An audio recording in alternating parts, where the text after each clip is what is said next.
Welcome back friends, ये हमारी video number 43 C programming series के लिए। और प्रीवियस कुछ वीडियोस से हम डिस्कस कर रहे थे पॉइंटर्स को। और इस वीडियो में हम समझने वाले हैं कि जब भी हम एक सी प्रोग्राम को एग्जीक्यूट करते हैं तो उसके जो अलग अलग पार्ट हैं वो मेमोरी में किस तरीके से आपका स्पेस को ऑक्यूपाई करते हैं।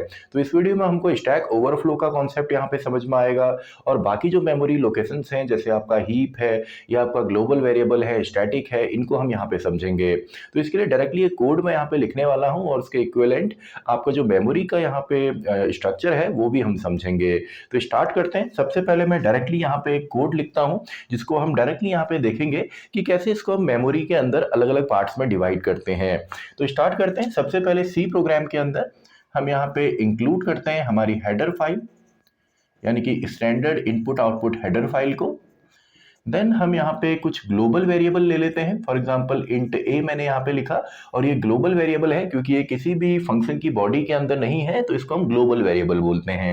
यानी कि ऐसा वेरिएबल जो किसी भी फंक्शन के अंदर से हम इसको यूज कर सकते हैं, एक्सेस कर सकते हैं। देन हम यहाँ पे कुछ फंक्शन बना लेते हैं। फॉर एग्जाम्पल मैंने एक फंक्शन बनाया जो कि वॉइड टाइप रिटर्न करेगा, एंड इसका नाम मैं रख देता हूँ टुडे।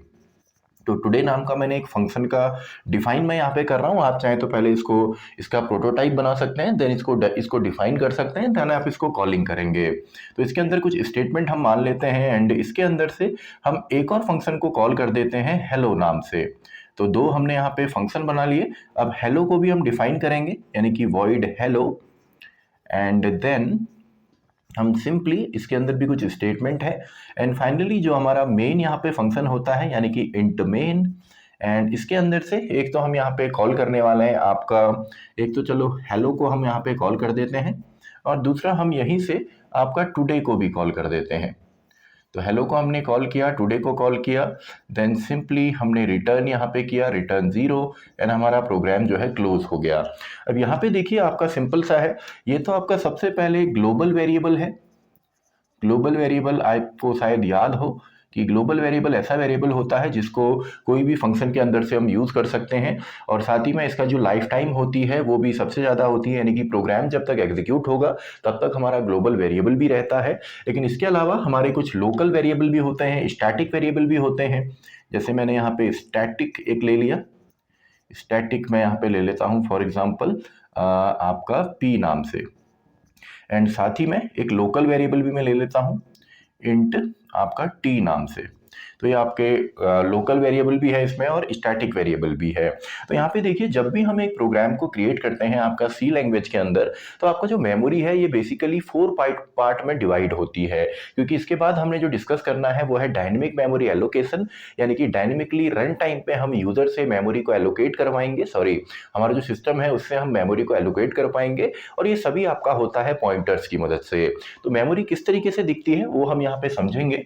तो यहाँ पे जब भी आप मेमोरी को डिवाइड करते हैं तो मेमोरी आपका 4 पार्ट में यहाँ पे डिवाइड होती है, जिसमें सबसे पहले आपका जो पार्ट है वो है प्रोग्राम कोड का। तो एक पार्ट तो आपका प्रोग्राम कोड यहाँ पे हमारा होता है, तो ये हमारा पहला पार्ट, इसको हम ले लेते हैं। इसके अलावा हमारे यहाँ पे ग्लोबल एंड स्टैटिक वेरिएबल को स्टोर करने के लिए ग्लोबल एंड स्टैटिक जो वेरिएबल्स जो स्टोर होंगे वो आपका इस पार्ट में मेमोरी के आपके स्टोर होते हैं। इसके अलावा एक पार्ट हमारा यहाँ पे होता है स्टैक का। स्टैक जो कि एक डेटा स्ट्रक्चर है जिसको हम आगे आने वाले वीडियोस में डिस्कस करेंगे, जो कि बेसिकली आपका लीफो पे के प्रिंसिपल पे यहाँ पे काम करता है। लीफो यानी कि लास्ट इन फर्स्ट आउट, यानी कि स्टैक के अंदर या स्टैक मेमोरी एलोकेशन में जो भी आपका जो डेटा है वो पहले जाएगा वही सबसे पहले बाहर आता है। जैसे आपने स्टैक ऑफ नोटबुक देखा होगा, या आपने अलमीरा पे जब आप क्लोथ्स को रखते हैं तो उस पर एक स्टैक बनता है, आपने प्लेट्स देखी होंगी एक के ऊपर एक, तो जो सबसे पहले निकलती है वही आपका स्टैक का है जिसमें टॉप से सारा काम होता है। तो इसको तो हम आगे डिस्कस करेंगे। और इसके अलावा हमारा हीप होता है। हीप यानी कि चंक ऑफ मेमोरी, जो कि एक ढेर होता है जहाँ पे आपकी काफ़ी मेमोरी होती है। तो देखिए जब भी आपका फॉर एग्जांपल ये हमारा जो कोड है ये हमारा today.c है, यानी कि हमारी फाइल है। तो इसके अंदर अगर आप देखेंगे तो यहाँ पे जितने भी हमारे ग्लोबल वेरिएबल हैं वो कहाँ स्टोर होते हैं, वो सिंपली इस पार्ट में आपके स्टोर होंगे। ऐसे ही जितनी भी फंक्शन कॉल्स होती हैं, यानी कि जितनी भी हमारी फंक्शन कॉल्स होंगी या हमारे लोकल वेरिएबल होंगे, वो सारे के सारे आपका स्टैक में यूज होते हैं। फंक्शन कॉल को के लिए हम स्टैक को यूज करते हैं, या आपका जो लोकल वेरिएबल्स होते हैं इनके लिए हम करते हैं। तो यहाँ पे देखिए जितनी भी फंक्शन कॉल है, जैसे फंक्शन कॉल हमने यहाँ पे किया, हेलो है, टुडे है, तो ये सारे के सारे आपका स्टैक मेमोरी लोकेशन को यूज़ करते हैं। इसके अलावा जब नेक्स्ट वीडियो में आप देखेंगे हम डायनेमिकली कैसे यूजर से यानी कि रन टाइम पे हम मेमोरी को एलोकेट करते हैं पॉइंटर की मदद से। तो ये सारे के सारे आपके जो डायनेमिक मेमोरी लोकेशन होता है, डायनेमिक मेमोरी एलोकेशन, तो ये सीधा सीधा आपका जो है ये आता है आपका हीप मेमोरी के अंदर। और यहाँ पे देखिए स्टैक फिक्स रहता है, ग्लोबल एंड स्टैटिक का यहाँ पे आपका सेम रहता है या फिक्स रहता है। प्रोग्राम कोड के अंदर ये जितना भी हमने EXE कोड है यानी कि एग्जीक्यूटेबल कोड जो है, EXE कोड जो होता है वो हमारा स्टोर होता है प्रोग्राम कोड के पार्ट के अंदर। तो यहाँ पे आपके बाकी तो फिक्स होते हैं, लेकिन जो आपका हीप मेमोरी होती है इसको हम एक्सपेंड भी कर सकते हैं। यानी कि आपके सिस्टम के अंदर हीप एक ढेर होता है, तो इसमें हम चाहें तो कितना भी इससे मेमोरी का हम ले सकते हैं, जो कि डायनेमिक मेमोरी एलोकेशन से होगा। तो ये आपका एक्सपेंडेबल होता है, ये एक्सपेंडेबल होता है। तो हीप को हम एक्सपेंड कर सकते हैं, इसको सिंपली हम यहाँ पे और ज़्यादा ले सकते हैं। तो इसको आपने ध्यान से यूज़ करना है क्योंकि एक्सपेंडेबल है। और यहाँ पे देखिए जो स्टैक है, स्टैक ओवरफ्लो काफ़ी बार आपने सुना होगा। तो स्टैक ओवरफ्लो होता है क्योंकि स्टैक जो है लीफो के प्रिंसिपल पे काम करेगा, यानी कि लास्ट इन फर्स्ट आउट। तो यहाँ पे आप देखेंगे सबसे पहले आपका यहाँ पे मेन फंक्शन चलने वाला है, यानी कि स्टैक के अंदर आपका मेन यहाँ पे होगा। एंड मेन ने यहाँ पे आपका कॉल किया है, सिंपली मेन से हमने हेलो को कॉल किया, तो इसके बाद आपका हेलो यहाँ पे कॉल होगा। और हेलो के अंदर से अगर आप देखेंगे तो इसके अंदर सबसे पहले हमने यहाँ पे हेलो के बाद हमने टुडे को यहाँ पे कॉल किया है मेन से ही, तो टुडे को हमने कॉल किया। देन टुडे की बॉडी के अंदर से अगेन हमने हेलो को कॉल किया है, ये कॉल यहाँ पे है, तो यहाँ पे आपका हेलो आ गया। अब देखिए जब हेलो आपका पूरा का पूरा एग्जीक्यूट होगा तभी ये स्टैक से बाहर आता है। एंड इसके बाद टुडे आपका कंप्लीट होगा तो ये भी स्टैक से बाहर आएगा, यानी कि मेमोरी को भी छोड़ेगा। तो देखिए स्टैक तो आपका सिंपली ये है।